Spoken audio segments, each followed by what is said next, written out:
श्रोते हो नमस्ते. आपल्या सर्वांना शुभ दिवस. श्रोते हो, दुःखाच्या डोहात सगळेजण असतात, पण त्यांना जो सामोरे जातो तोच खरा हिम्मतवान समजला जातो. आणि म्हणायला गेलं तर तोच खरा तेजस्वी तारा असतोय. प्रत्येकाचं ज्याचं त्यानं ठरवावं, या दुःखात बसून रडतच राहावं की त्याला धैर्याने सामोरं जावं.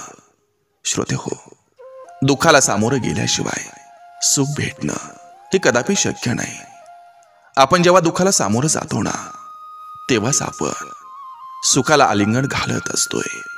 श्रोते हो, रोजच आपण सुख अनुभवत असू तर मग आपल्याला दुःखाची जाणीव तर कधी येणार आहे? या जगामध्ये असा कोणताही माणूस नाही की ज्याच्याकडे दुःख नाही. मग आपणच का म्हणायचं की दुःख माझ्याकडेच आहे? श्रोते हो, दुःख हे सगळ्याकडे असतं.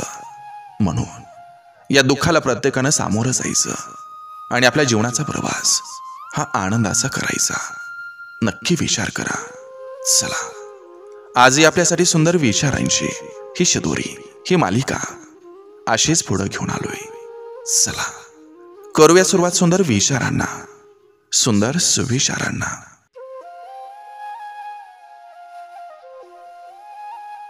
आपलं आयुष्य जेव्हा एका व्यक्तीवर येऊन थांबतं तेव्हा समजायला हवं, त्या व्यक्तीचा हात हा आयुष्यभरासाठी कुठल्याही परिस्थितीमध्ये सोडायचा नाही. विचार करण्यात वेळ घालवण्यापेक्षा प्रयत्न करण्यात दिवस घालवा.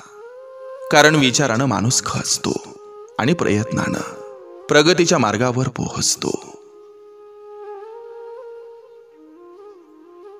समोरच्याचं मन दुखेल असं सारखं सारखं वागायचं नसतं. आपलं असं वागणं त्याचा आपल्यावरचा विश्वास कमी करत असतं. एका वेळेनंतर खास माणसं सुद्धा परकी होतात. म्हणून हळव्या क्षणी जर कोणी आपलंसं वाटलं तर पूर्ण समर्पण करायचं नसतं.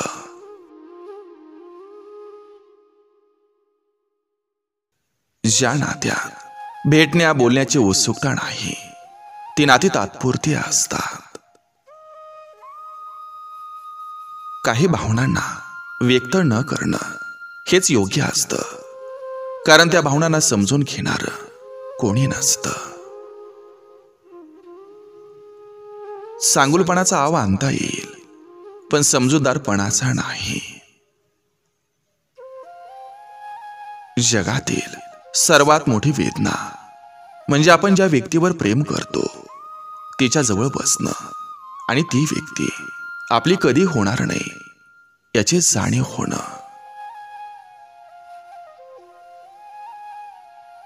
जीवनात कोणतीही गोष्ट ही गरजेपेक्षा जास्त मिळाली की ती विष बनते. मग ती ताकद असो, गर्व असो, पैसा असो किंवा भूक असो. बाई ही कधीच तुटत नाही, ती उपजतच कणखर असते. ती फक्त दुर्लक्ष करते, माफ करते आणि सत्य स्वीकारून घर सांभाळते. कोणत्याही स्थितीत संसार घर तुटू देत नाही.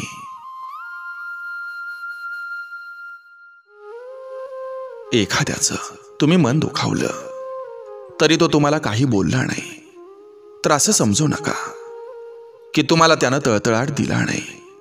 तुमच्या वागण्या बोलण्यानं कुणाच्या तरी आत्म्याला इजा केली असेल तर तुमचा येणारा काळ हा सुखी समाधानाचा कधीच नसणार आहे.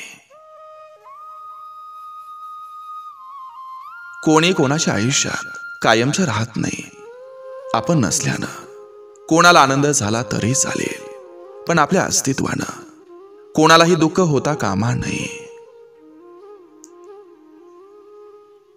प्रेम करावं त्या सीतेसारखं, जिनं प्रेमाचं पावित्र्य सिद्ध करण्यासाठी धगधगत्या अग्नीत अग्निपरीक्षा दिली. प्रेम करावं त्या रामासारखं, ज्यानं परस्त्रीच्या सावलीकडे देखील कधी बघितलं नाही. खरं प्रेम हेच जे युग बदलतं तर आजही सियाराम या नावानं ओळखलं जातं.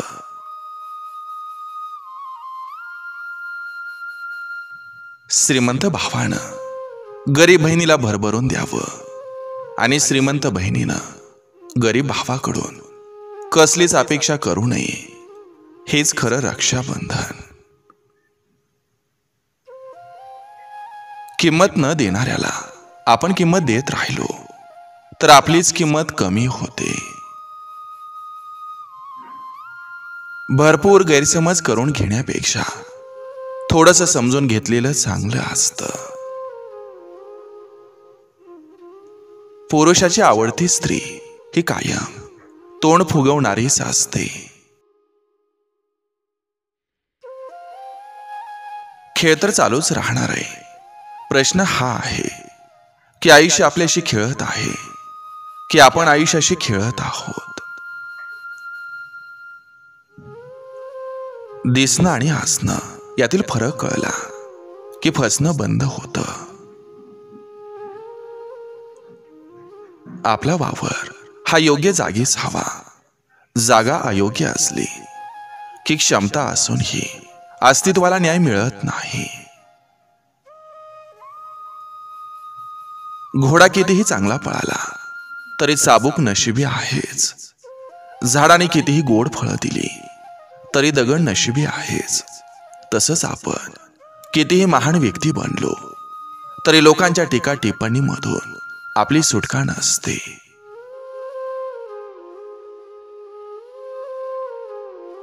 आयुष्यात आपण कोणासाठीच आयुष्यभर खास नसतो. आपल्या आयुष्यात खास वाटलेला तो काही क्षणांचा भास असतो. सगळ्यांच्याच नजरेत तुम्ही चांगलंच असावं असं कधीच नसतं.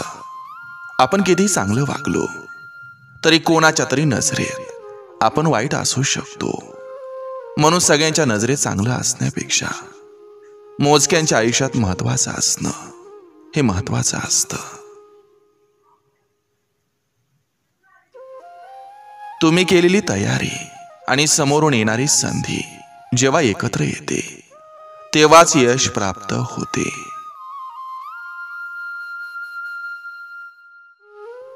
भाऊ बहीण हे देवानं बनवलेले एक सुंदर नातं आहे. बहीण मोठी असेल तर आईच्या मायेनं काळजी करते आणि बहीण लहान असेल तर एक भाऊ तिला फुलासारखी जपतो. असे बहीण भावाचं अतूट नातं खूप विलोभनीय आहे. जगातील सर्व नात्यांच्या मुळाशी तुम्हाला स्वार्थ दिसेल, पण बहीण भावाचे सुंदर नातं निस्वार्थी असतं. नावासाठी काम करू नका, कामासाठी काम करा. जे कामासाठी काम करतात त्यांचाच नाव लौकिक होतो. लक्षात ठेवा, अगोदर कामावरून नाव होतं आणि नंतर नावावरून काम होतं. तुम्ही एखाद्याला मदत करायला नकार दिला की तुमची निंदा होतेच.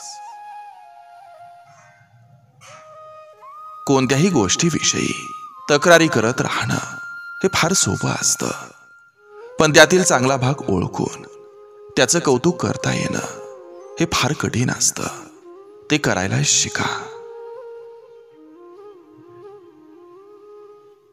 अगदी चुकीचं नसतं आपल्या आई वडिलांचं बोलणं. आपण आपल्या सुखाच्या शोधात असतो आणि ते आपल्या हिताच्या.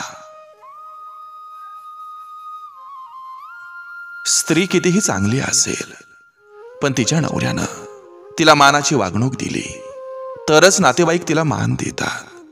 नाहीतर लायकी नसलेले सुद्धा तिचा अपमान करतात.